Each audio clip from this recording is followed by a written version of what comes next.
Next up, Southern Miss and Florida State. We got 3 games left.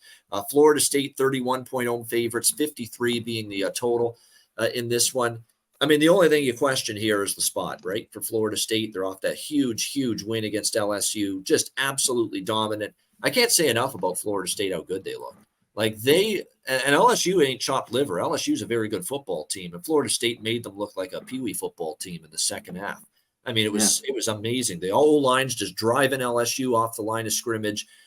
Benson running the ball, Jordan Travis making plays through the air with his legs, the Johnny Wilson, Keon Coleman duo at receiver, spectacular, even with Johnny Wilson dropping, a couple of passes during that. Keon Coleman, man, what a find for Mike Norvell getting him from Michigan State. Yeah. I had his prop.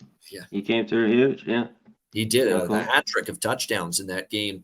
Just load, and their offensive line, 200 starts back on the offensive line for Florida State, and boy, did it look like it. I mean, that's insane. I don't think I've ever seen that before. Over 200 career starts returning for Florida State for the Seminoles on the offensive line.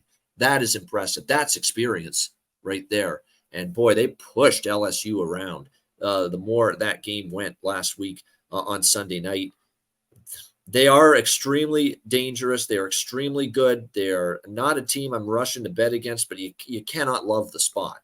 They're off that dominant win, commanding second half. Everyone's going to, sing their praises this week about, just the expectations now to win the ACC, especially with Clemson's loss against Duke, that now Florida State probably, at least on paper, looks like the favorite, the team to beat in the ACC right now. Playoff-bound team possibly. National championship contender. Everybody's saying it now about Florida State, and I don't disagree with any of that. But we're talking about 60 minutes of focus, laying 31 points, doing so against a Southern Miss team that I actually think could be a sneaky team as far as improvement. Now, are they outmanned? Absolutely.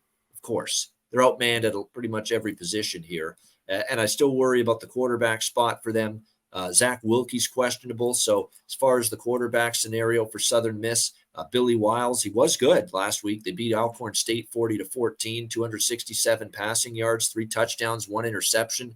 So Billy Wiles did impress for Southern Miss, but you can't compare Alcorn State's defense to Florida State, obviously. But again, this is just going to be a matter of, is Florida State a little sleepy at times in this game? You do have to ask yourself that question. And they are laying a big number. Betting markets don't seem to think there's going to be any sort of letdown or hangover or look ahead for Florida State as they opened 28. They're 31 now in this game. So don't know if I bet the game. I doubt I will.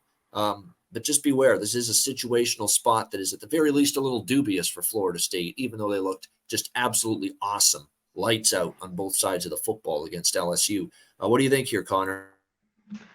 Yeah, maybe this is one too where they're a little bit, first half, a little bit groggy. That's what I'm thinking. First quarter, first half. If you have the balls, if you have the guts, if you have the stones to take Southern Miss, maybe you take them early in the game only. Yeah, that's what I was thinking about. They're just, like you talked about, though, the talent outgun here. Ken Wiles, it was Alcorn. I mean, can he do that here? I was really impressed the second half, like you talk about.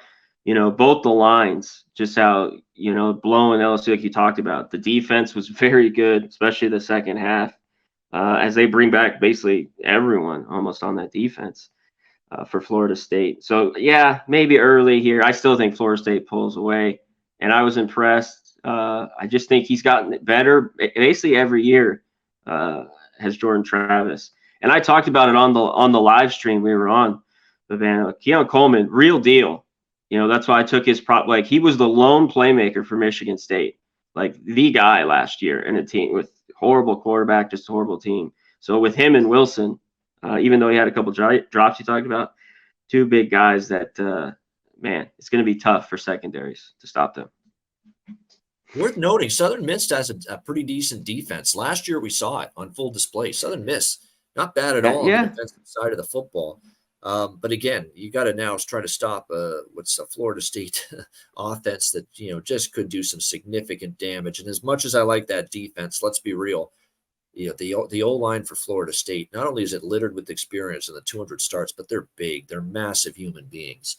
And they could just completely like I say, wear down Southern Miss's front seven as the game goes on. That's why I say if you subscribe to the letdown or the hangover after the big win against LSU, bet Southern Miss early and maybe just early. Don't tempt the full game where Florida State could wake up from their slumber and just roll in the second half like they did against LSU. So like I say, it would be Southern Miss first quarter, first half only if I were to get involved in their side at any point.